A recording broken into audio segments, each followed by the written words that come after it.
We're gonna give this a shot again. It looks like the internet finally wants to work, which is great. I'm gonna start the stream here because I know as soon as I load in, I'll be in a cutscene, so I don't want to miss that. Luckily, it won't be too long. We only got an 11-player queue. But I don't know what the fuck was going on last night. For whatever reason, streaming was not working for me, so it's whatever.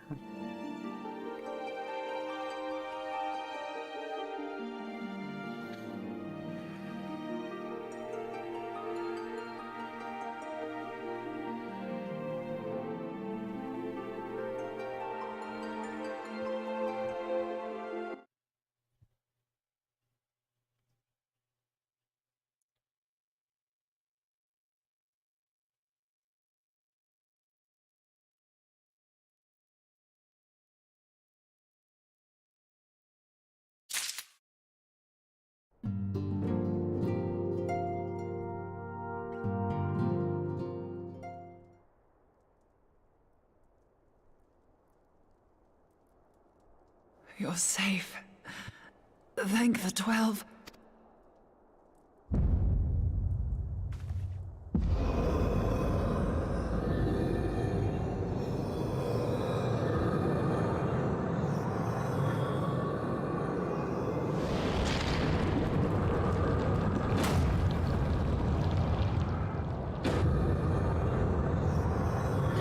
You may have bested me this day. But what of the next? What of all the days to come?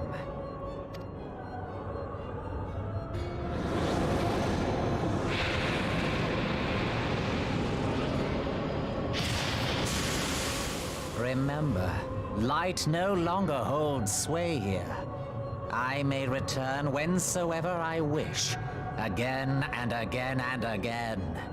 Eventually, you will falter, and the staff will be mine.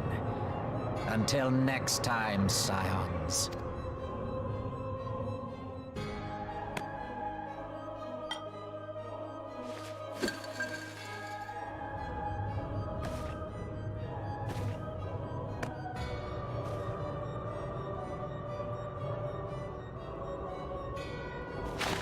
There will be no next time.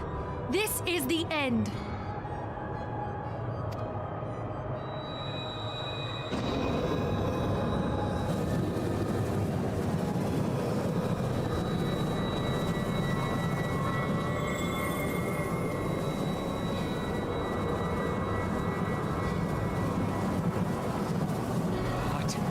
What trickery is this? No. No! Cannot! No!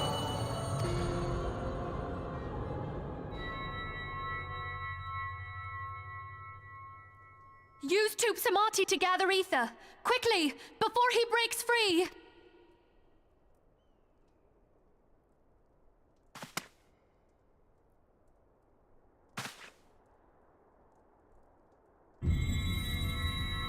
Concentrate. Call to mind the time you struck down La Habrea with the Blade of Light.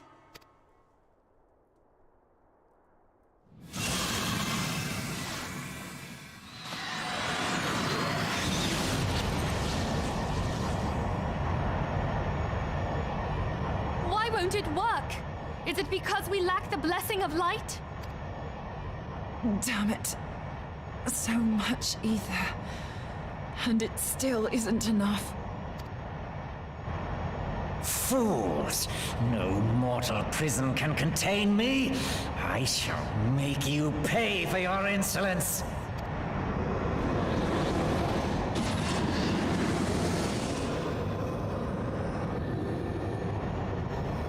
Please, Mother Heidelin, hearken to our plea.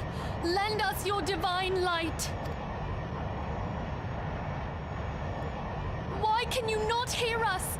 Do our words no longer reach you? If only we had a bit more ether.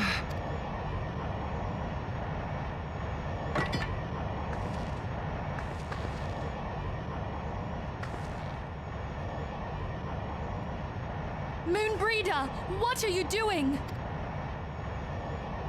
Master Louisoix, I understand now.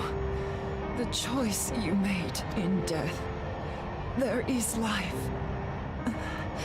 Farewell, Urianger. You damned old coot.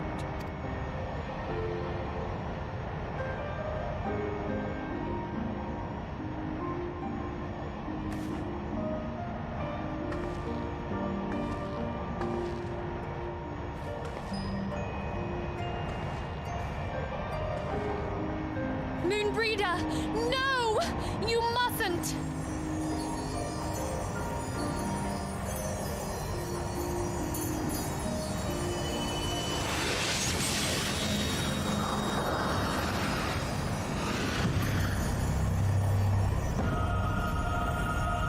What? No! It cannot end! I am eternal! I am immortal!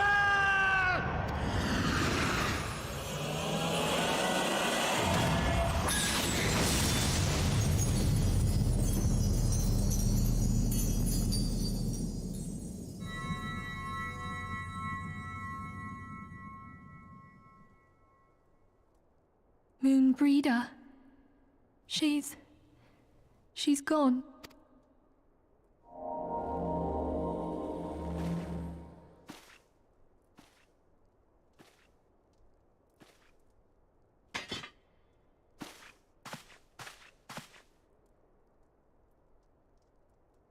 You did it, my friend. The Ascian is dead.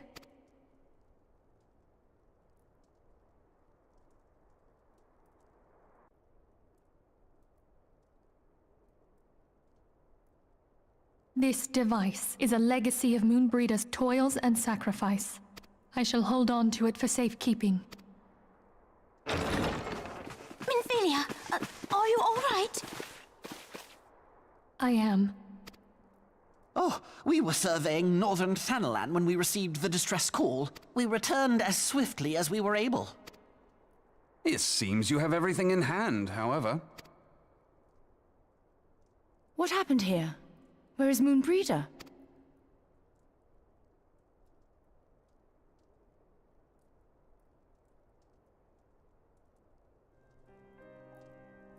She gave her life to temper the Blade of Light.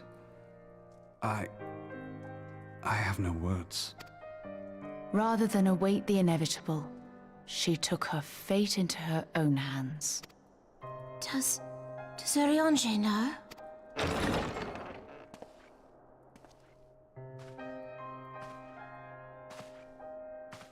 My friend, there is something I must tell you.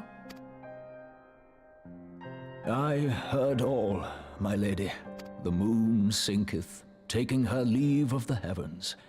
Yet her passing heraldeth the coming of a new day. Moonbreeder hath fulfilled her destiny, hath she not?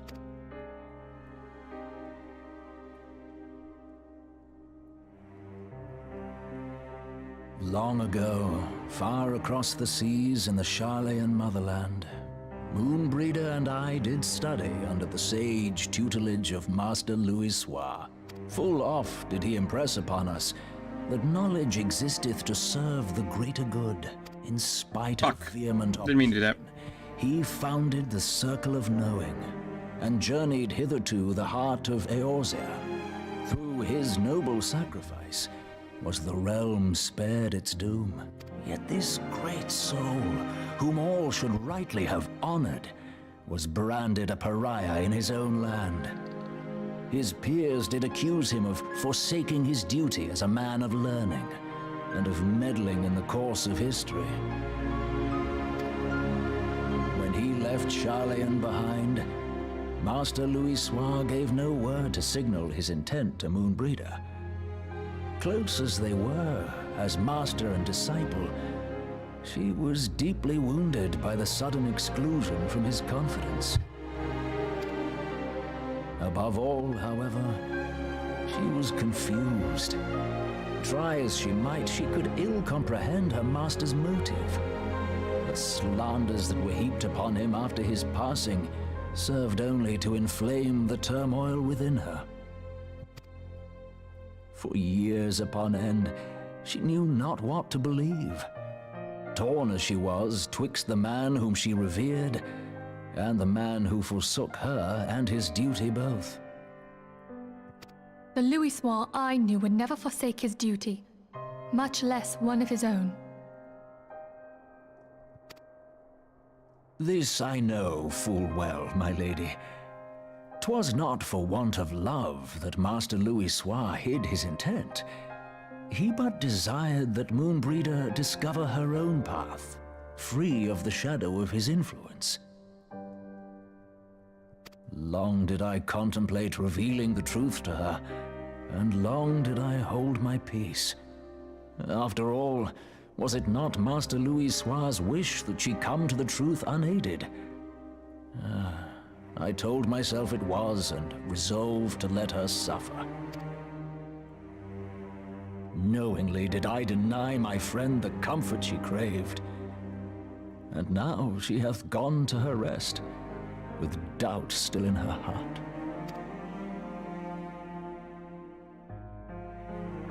Speakest thou in earnest? Did Moonbreeder truly come to understand Master Louisois' will before the end?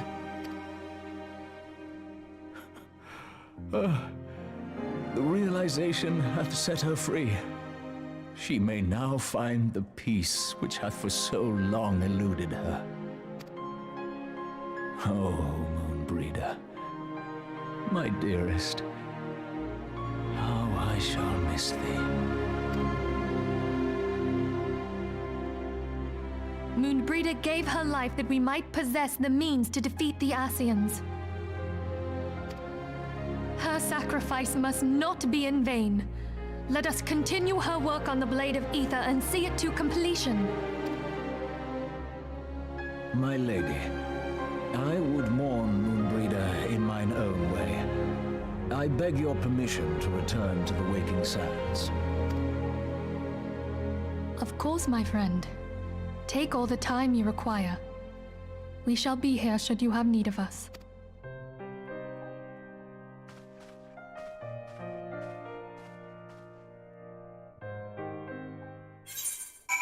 God, that was a long cutscene. I didn't want to interrupt the emotional moment. I guess I've never been like emotionally attached to Moonbreeder because she's only in the story for so short a time. But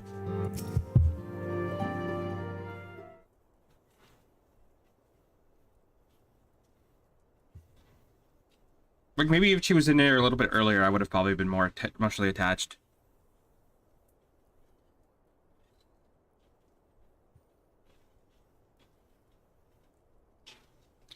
Never have I seen Oriange so utterly defeated. No one should be made to suffer such grief.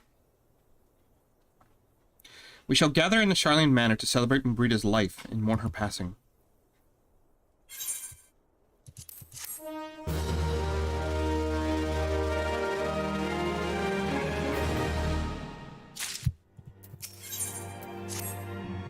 As Moonbreeder was a native to Charlene, I feel it is only fitting that we gather before the Mark of the Scholar. Are you familiar with the stone? It is a monument found in Wraithfrost and is sacred to Thanlik, guardian deity of the City of Learning.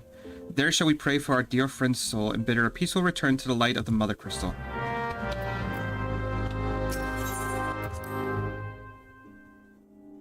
Alright. Now, I could do a lot of my daily stuff, but I don't think that'd be too exciting to watch, so I'm just going to focus on story while I'm streaming.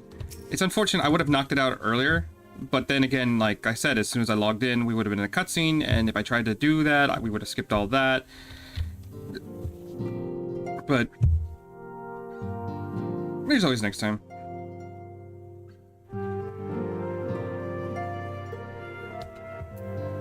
Wait, what is going on? Gilgamesh's categories is congested world? It's like congested when I get in like not even 5 minutes.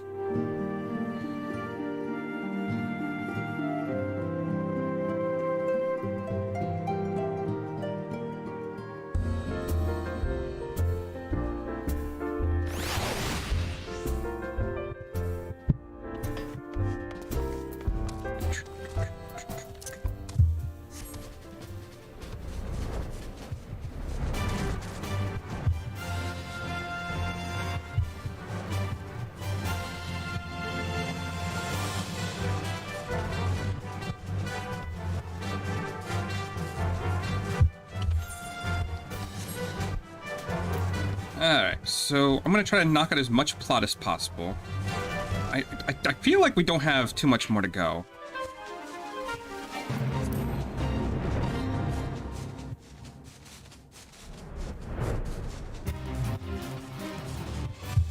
Because I can't honestly think of any other dungeons or major fights between now and Heaven's Ward. There's a couple of plot beats, but...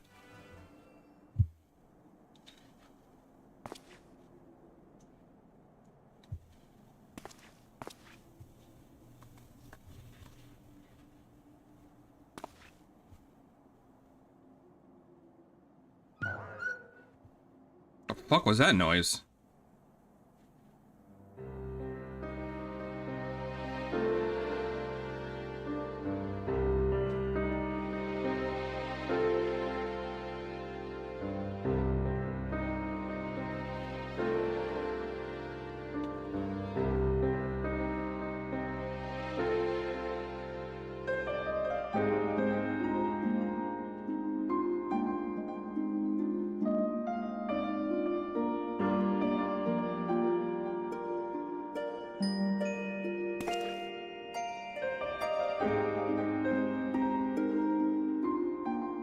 Forgive me, Moonbreeder. Had I been quicker or wiser, but I was not. And you paid the price. But you would not suffer us to wallow in our sorrow, would you? You would tell us to pick ourselves up and get on with it. And so we shall. We shall defend this realm and her people to the last.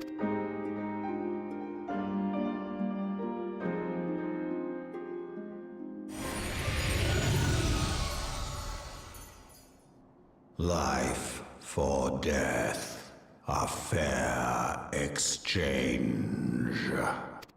Other bargains will be struck. That is a weird-ass voice coming from that tiny body. Like, it kind of fits in his big form, but...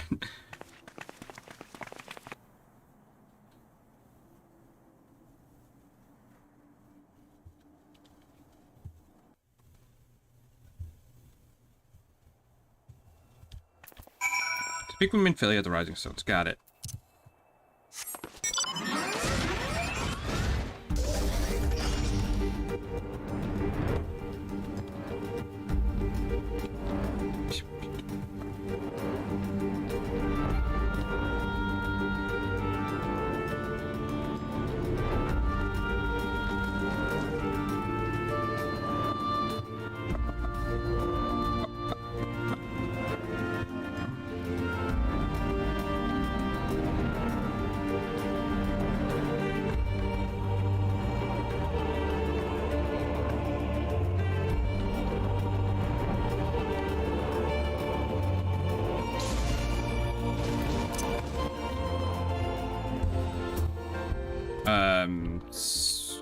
Excuse me?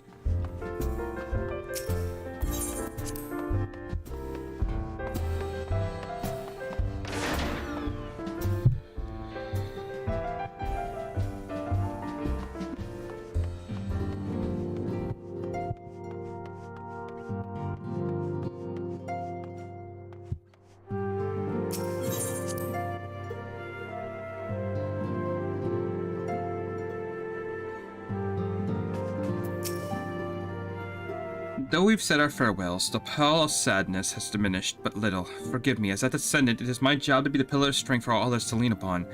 Yet I also believe the grief we feel now is precious in its own way, and not to be lightly swept aside. Do you not agree, Lions?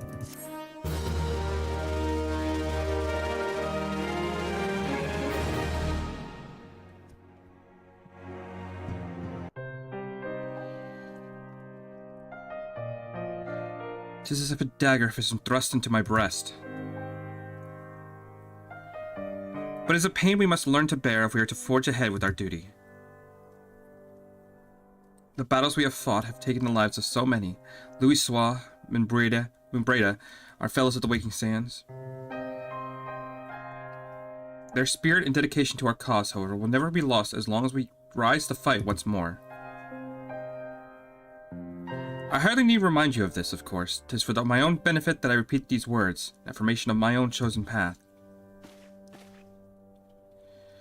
If I do not rebuild the foundations of my resolve, I am like to collapse in a fit of weeping. My apologies again, Lions. There is no other to whom I could display such weakness. You are my pillar of strength, and I fear I shall have need of your steadfast presence in the days to come.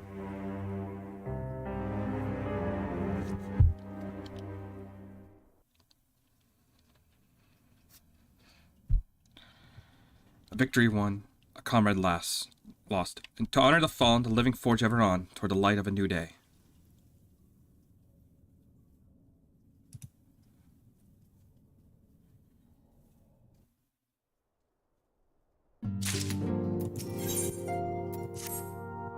Have you a moment, Lion? I believe Yida wished a word with you. I should consider it a personal favor if you'd lend a sympathetic ear to her troubles. She has not been herself since Mubredi's passing, and my heart aches to see her so downcast.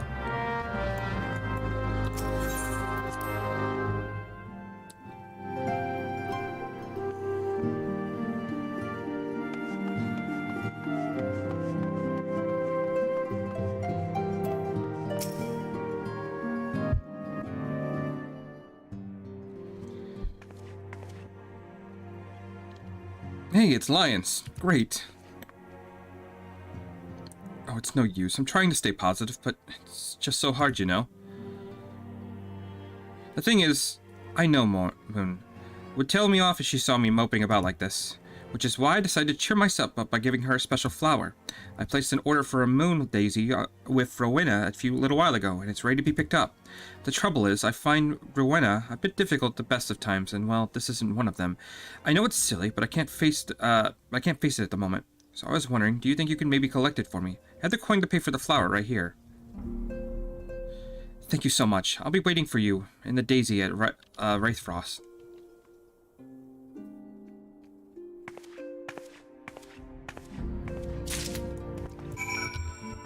Alright, so let's go pick ourselves up a flower.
What can I do for you, you adventurer?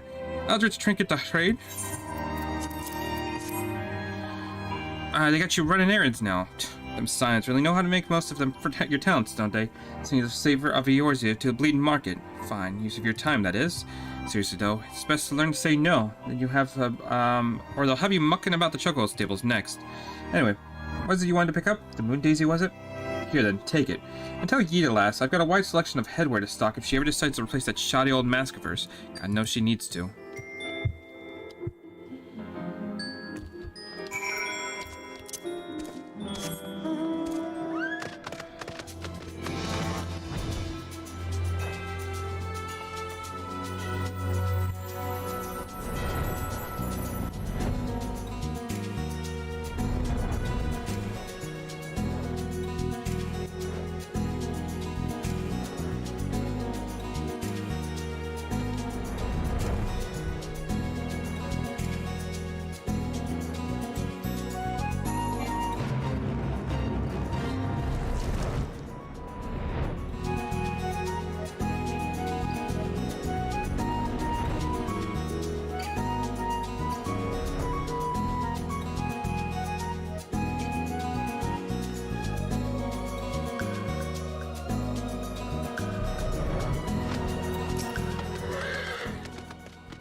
Rowena could be so annoying. She will just not take no for an answer. Every time I visit her, she insists I replace my visor with something more fashionable.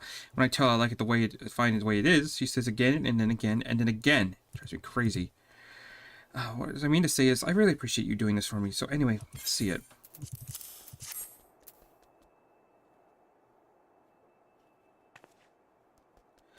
I'm afraid I love these things, you know. I hope that somewhere, somehow, she knows I'm still thinking of her.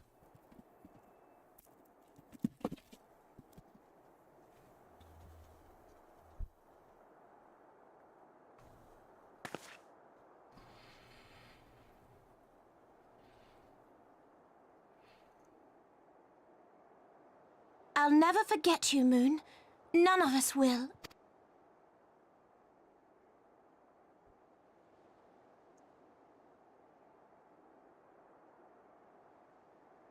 The song riseth to a crescendo.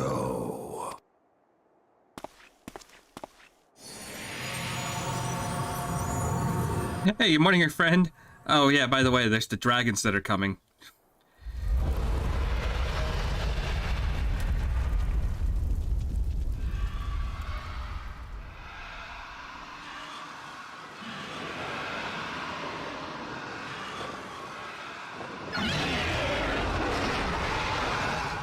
Is that what I think it is?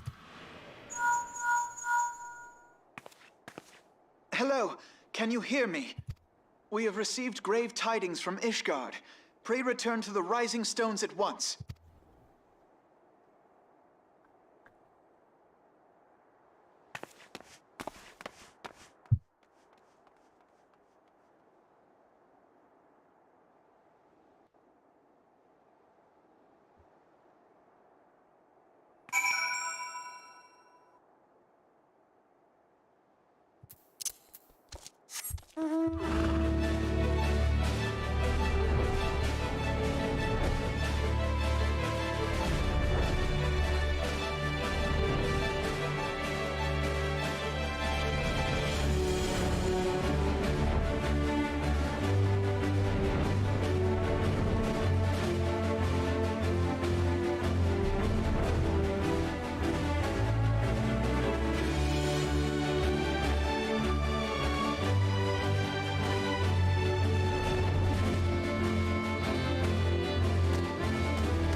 I apologize for the interruption. I was deeply saddened to learn of Mabreda's passing. Her loss will be sorely felt.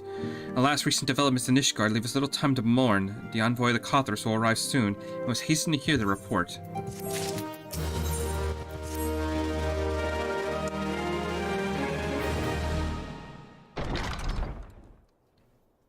The envoy is here.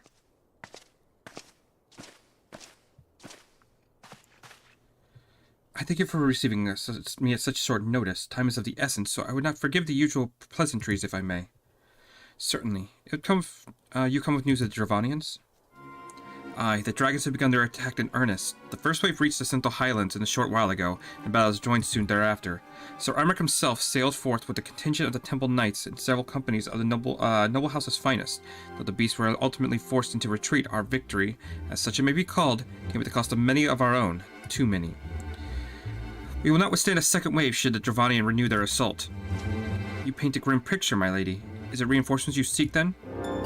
We do. Though it pricks our pride, it is plain we cannot protect Ishgard with our ranks thus thinned by the Horde. Sir Emmerich would meet with you and discuss the possibility of enlisting your aid. Very well. I shall depart for Cothras at once. I must warn you, however, that the involvement of the Crystal Braves is by no means assured. Our commitment to quelling the unrest in Ul'dah must take precedence. It is with such contingencies in mind that I must make another request. The Scions of the Seventh Dawn are known for sharing close ties with all three of the grand companies of Eorzea. Would you consent to plead our case to their leaders? Though I will gladly appeal to the grand companies on your behalf, I dare not promise a favorable reply. You need say no more. Considering our past dealings with the Eorzean Alliance, I can well imagine how our plea will be received. But the fate of Ishgard hangs in the balance. We must explore every avenue still open to us, no matter how unpromising. I see. Very well. I shall send envoys to each of the allied nations and have them present your request directly to the heads of the grand companies. In the event that your plea does receive a favorable answer, know that any support is certain to be conditional. Demands will be made of Ishgard. That is only to be expected. Rest assured I will speak with Sir Emmerich's authority in this matter, and that our actions are fully sanctioned by the Holy See. Which brings me to my final request, a personal appeal to you, Warrior of Light. The Lord Commander much desires to speak with you, regardless of your fellow's involvement. You faced Midgard Somer and survived. Anything you could share of your experience may yield us an advantage over our foe. Thank you. You wear the mantle of hero well. 'Twould seem the road leads us both to Camp Dragonhead. Seek me out when you arrive, Lions.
The sons must answer for their father's misdeeds. Only then will the cycle be broken.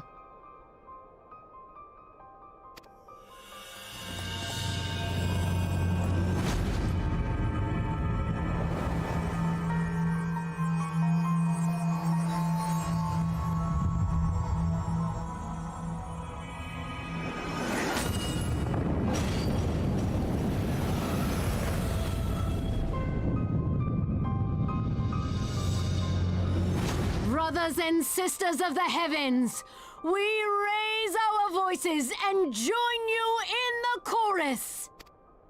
The sinner's feeble magics are undone. Come, claim your retribution.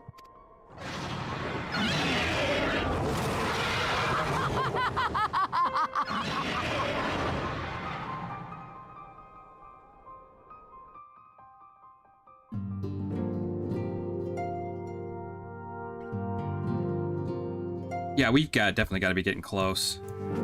Oh wait, don't I actually have to do the battle on the bridge?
Seems I was the Swift Alliance. You two, however, have arrived with time to spare, for our host has yet to make an appearance. The murmurings about camp tell some manner of trouble at the Gates of Judgment. In the Lord Commander's absence, I suggest we visit the place and find out what is afoot.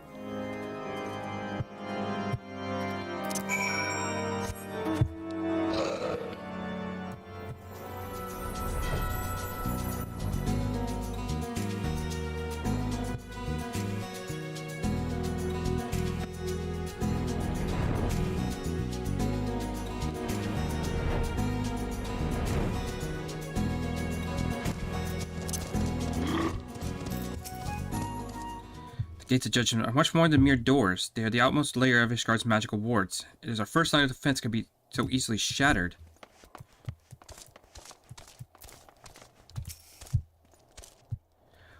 We need not fret over much. There are yet several layers of arcane protection that shield the city from invasion. Mother will be fine. Heretic scum! How dare they meddle with our divine protections? I shall rid our nations of their blasphemy, even if it means cutting down them down one by one.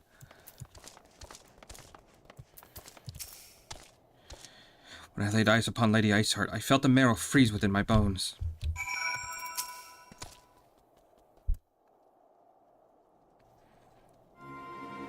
It would seem the heretic struck the first and most telling blow against Ishgard. Science, we expected you at Camp Dragonhead. My apologies. We chanced to hear that there had been trouble at the gates, and thought it prudent to investigate the cause. Then you have learned of the heretic's treachery. Lady Iceheart led a force of her followers against our defenders and came close to enough to dispel the first of our wards. But let us speak more of this back at the camp. Sir Emmerich awaits you.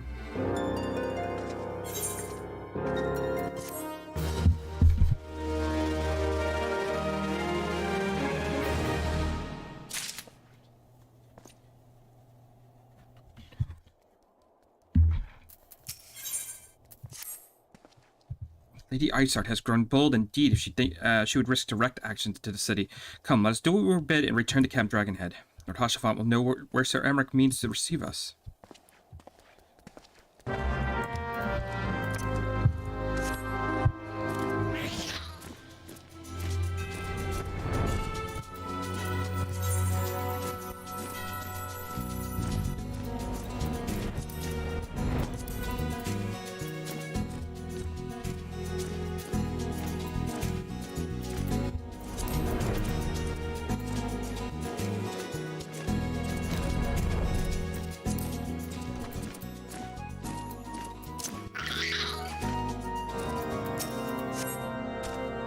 It is reassuring indeed to behold the countenance of a friend when one's homeland teeters on the very brink of disaster. Though a single misstep could send us plunging into the abyss, your heroic presence stokes a flame of courage within my heart. But you do not come to the Dragonhead to listen to my prattlings. The Lord Commander has arrived and would treat you in the emissary.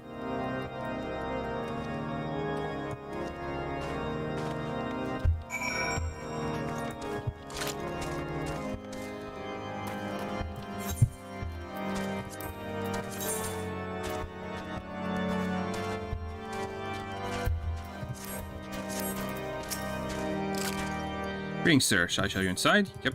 Go ahead.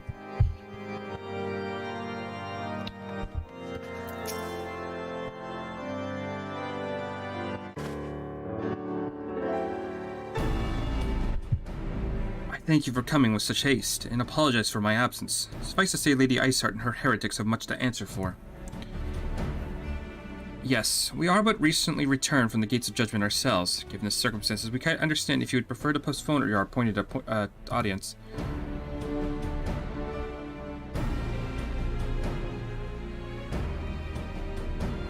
On the contrary, Master Alphinaud, I think it more important than ever that this meeting take place. Rest assured I shall return to my post on Ishgard's walls the moment our business is concluded. Before we move on to the subject of reinforcements, however, I would reintroduce you to a close friend and stalwart ally, Estinian.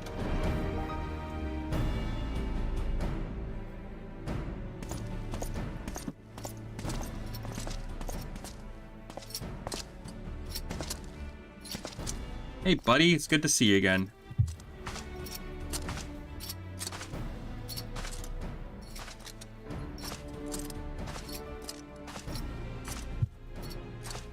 May I present to you Ishgard's Azure Dragoon? An impressive title, though I confess I know precious little of the Order of Dragoons. There are formidable warriors all, yet even more among such masters of the lance, as Sidian is without equal. He, out of all the warriors of Ishgard, has chosen to wield the power of dragons, and may thus contend with any Dravanian. You flatter me overmuch, Lord Commander. If ever I was without equal, I am no longer, as my fellow Azure Dragoon here will attest. Be at ease, Lions. I did not come to challenge you this day. Well, now that we've been introduced, I was actually curious how that would work out, since when I first did that, I didn't actually start with Lancer. Well, now that we have all been introduced, let us proceed to the matter at hand. I shall share with you what we have learned of Iceheart's design, as confessed by the heretics taken captive at the assault on the gates. It would seem that Lady Iceheart and the Dravanians share a common goal, the reclamation of Nidhogg's stolen eye. Nidhogg, one of the 7 great worms. This name features prominently in your nation's history. Though once defeated by the hero Haldreth, the beast is said to have terrorized Kothor since Ishgard's founding. Aye, many of the scars our walls bear from Nidhogg's relentless efforts to raise the city. The trophy Haldreth plucked from the bested white worm's skull, known simply as the Eye, is a treasured relic of Ishgard, and one possessed of untold power. Should it ever be returned to Nidhogg, the dread creature would be restored to the heights of his strength, and in no wall or ward we could erect would be stout enough to deny him. My vengeful son has waged war against Ishgard for 1,000 years. No mortal mind could comprehend the depths of his rancor. The eye itself is secreted deep within the vault. It is kept under heavy guard, surrounded at all times by men and women who have proven their loyalty to the Holy See. And though stout walls and sharp blades may suffice to discourage the heretics, the dragons are another matter. There are individuals within the Dravanian horde whom an entire company of knights would labor to repel, say nothing of Nidhogg himself. Nor does age rob him of their strength. Though the endless march of years the dragons endure, patient, calculating, exonerable, you must understand these creatures do not share our perception of time. And that is specifically true of the great worms, who spend centuries in slumber only to wake and resume their campaign as if mere hours had passed. It has been 20 years since Nidhogg last darkened our skies, 20 years for him to gather his strength and for us to bolster our defenses, and now, as he seems primed to return, the heretics strike at the gates. You believe that Lady Iceheart is in league with the creature, then? Of that we cannot be certain. Though we know the heretics covet the eye, we've been unable to determine their plans for it. Such questions aside, we must needs address the ragged hole their mistress has seen fit to rend in Ishgard's protections. 'Tis a weakness the Dravanians are not like to leave unattested. So it would seem you have described your plight in admirable detail, Lord Commander. Yet I cannot help but wonder at your candor. Why share such sensitive information with us? I shall speak plain. Ishgard has need of allies, and I would have you bolster our front lines in readiness for the coming battle with the dragons. This much I expected. Unless our arrangements concerning the Keeper of the Lake, however, only you stand to benefit from our assistance in this matter. I fail to see why we should intervene in a conflict which concerns only Ishgard and Dravania. When the Eorzean Alliance requested Ishgard's assistance during Operation Archon, you refused us. Does it not seem grossly unjust to demand that we now risk our lives for your private war? I make no attempt to defend my country's conduct. I only ask that you consider what would follow were Ishgard to fall. Having razed our city to the ground, the Horde will have little cause to linger, and must return to their lairs in Dravania. Soon thereafter, the ruins of Kothor would be buried in snow, and the land would become the sole providence of beast and beastmen. Until the Guardians arrive, that is. You may be certain that the Empire would not hesitate to claim Kothor. They would not even have to draw steel.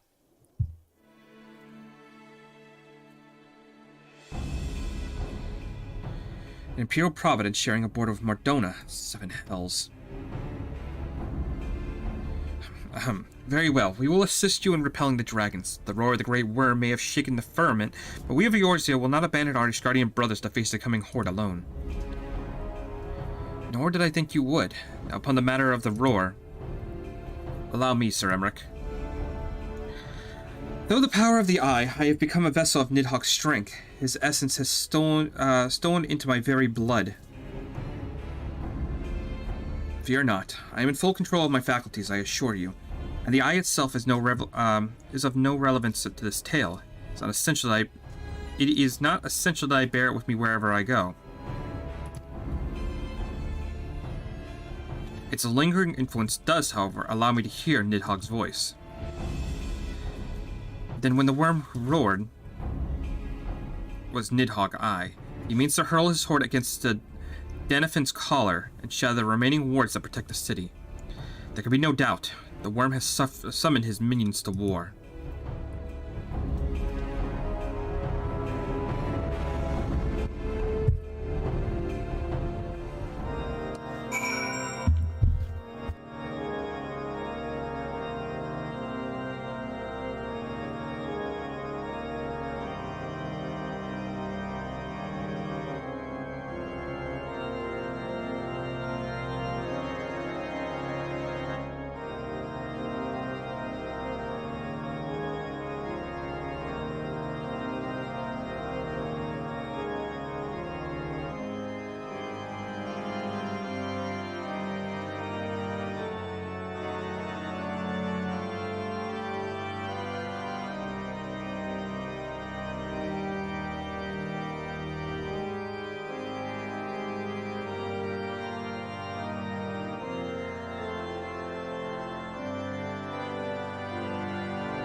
Circumstances are far from ideal. This desperate endeavor will at least provide us an opportunity to bring the sister states of Eorzea together in its common cause. Sir Emmerich was more ruthless in his negotiations than I anticipated. Suppose one must give quarter when one's home, must give no quarter when one's home is at stake. But do you see the look on his face when he formally requested our assistance? The Lord Commander has long campaigned for Ishgard to open its gates to its outsiders. I expect a softening of the Holy See's attitude towards foreign cooperation comes with something of a bittersweet victory. The days ahead promise to be interesting indeed. For the 80-ish Guardians in this war of theirs, preparations will have to be made and soon. Before proceeding, however, we must need to return to the Rising Stones and make our report to that Ascendant. A lot of back and forth. A lot of back and forth.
Alphino, it is good to see you. Tell me, what have you learned? Pray summon the others. Everyone must hear my report.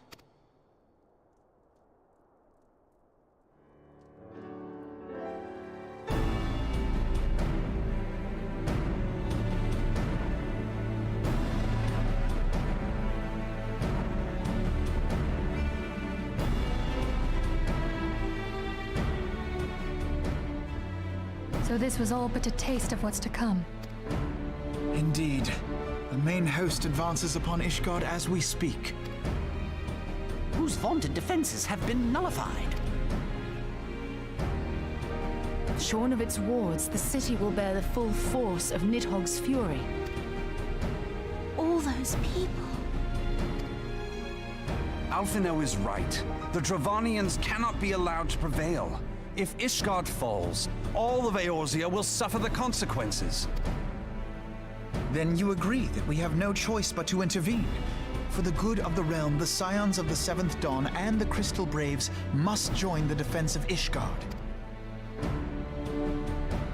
Let there be no ambiguity about what has been proposed. We would be directly intervening in the war. But if all here believe the cause to be just, then to war we shall go.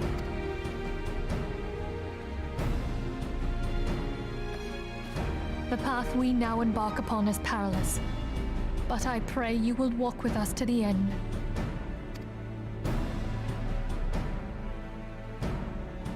For those we have lost, for those we can yet save.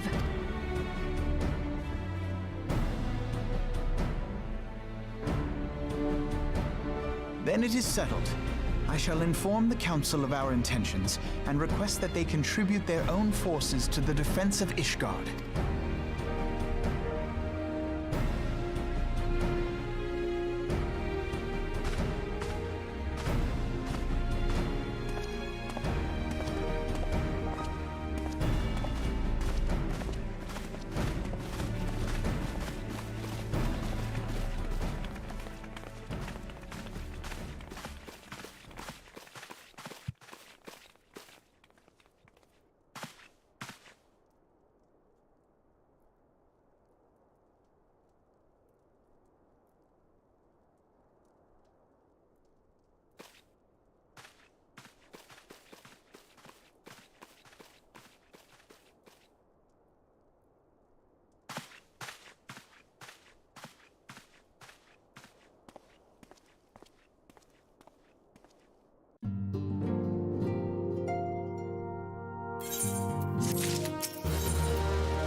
We have bid the Archons travel to their assigned nations. Should the members of the Alliance agree to pledge to grant company soldiers to Ishgard's cause, Archons will be in hand to act as intermediaries for the duration of the conflict. The small matter of persuading the Alliance leaders to grant such support I leave to Alphanode. For you, my friend, a different task awaits. I would have you reach out to the fellow adventurers and gather what allies we may for the coming siege. I'd also have you consider the matter of our own security. Revenant's tool is in short flight of the snowfields of Cothras. It's unimaginable that the fighting may spill across the border. Pray brief Southbourne of the brewing conflict and discuss potential contingencies. The frontier settlers must be prepared for aught that might wring its way over our walls. My only hope is that our precautions prove unnecessary. Before you leave, Matt suggests that you have Totaro accompany you. This is a town for administration in a firm grasp of the practical challenge we may encounter.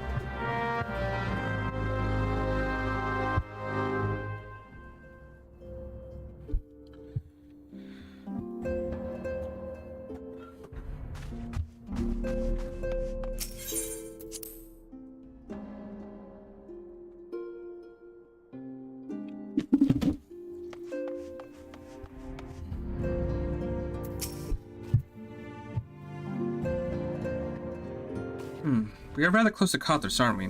We best see to our own defenses and take stock of our supplies. Oh, we also need to have beds and bandages laid out just in case. A good receptionist is ready for any eventuality. Let's go, Lions. I have 101 things to discuss with Southbourne.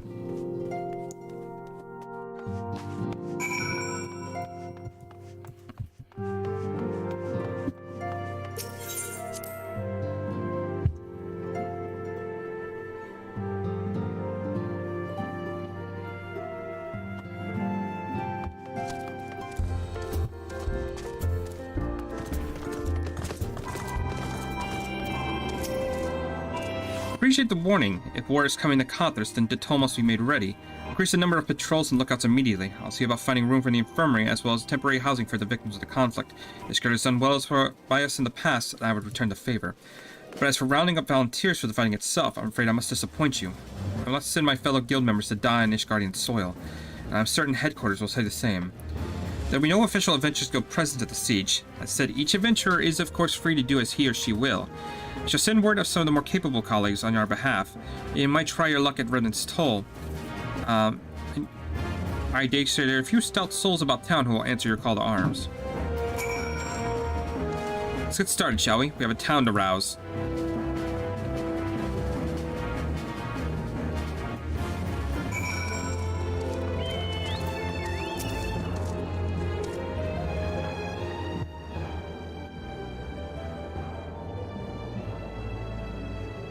Spare me your talk of glory and fame. I'm not in the habit of volunteering for lost causes. I survived this long by trusting my instincts, and my instincts tell me to stay away from Ishgard.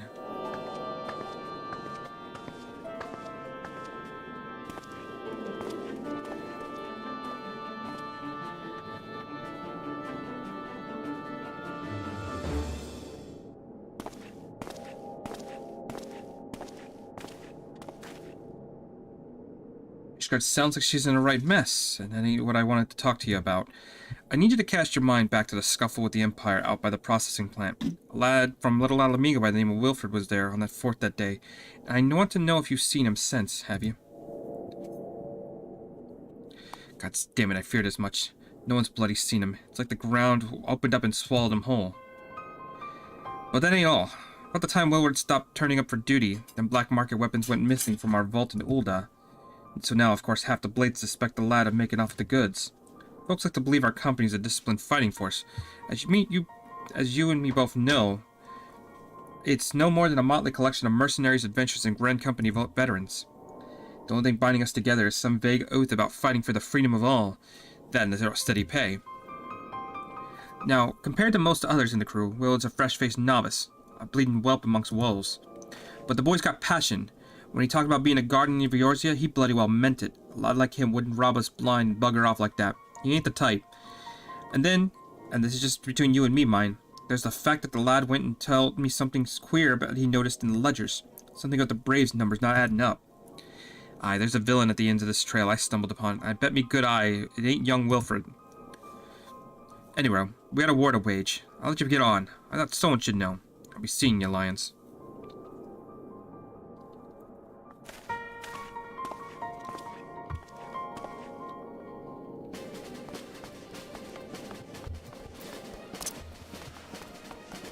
Okay, so we got a few more adventures we need to talk to.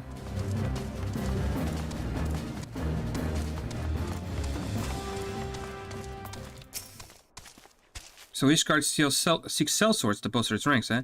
Though I'm not sure I like the sound of this siege. Those nobles will surely be generous with their rewards. But I've pledged myself to guard Revenant's Toll. Honest work though it is, I am loath to break the terms of my contract. What to do, what to do.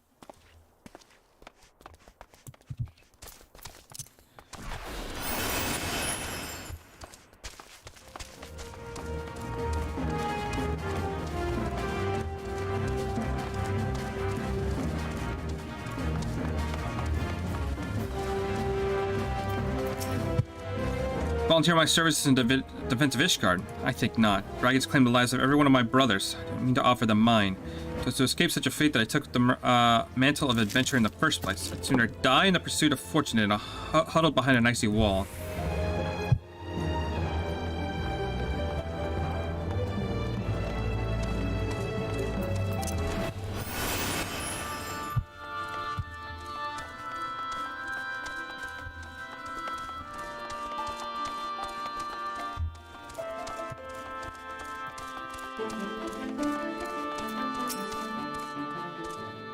Sell me Blade to Ishgard. Well, them dragoons are a fearsome lot, but I slay me fair share if the coin was good. I worked for one of them knights before, you know. Watch me like a bloody hawkie did. Still, put up with worse for that heavy purse.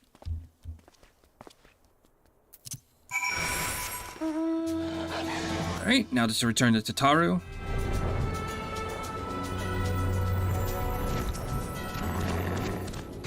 There you are, Lions. So, did you sway any hearts?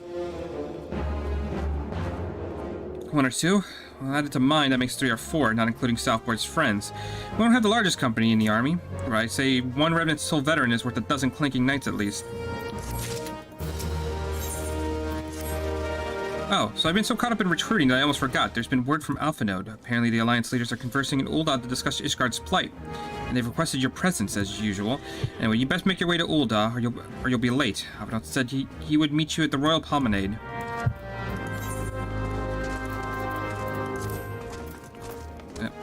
Stop. Oh, god damn it, I fucked this up royally. There we are.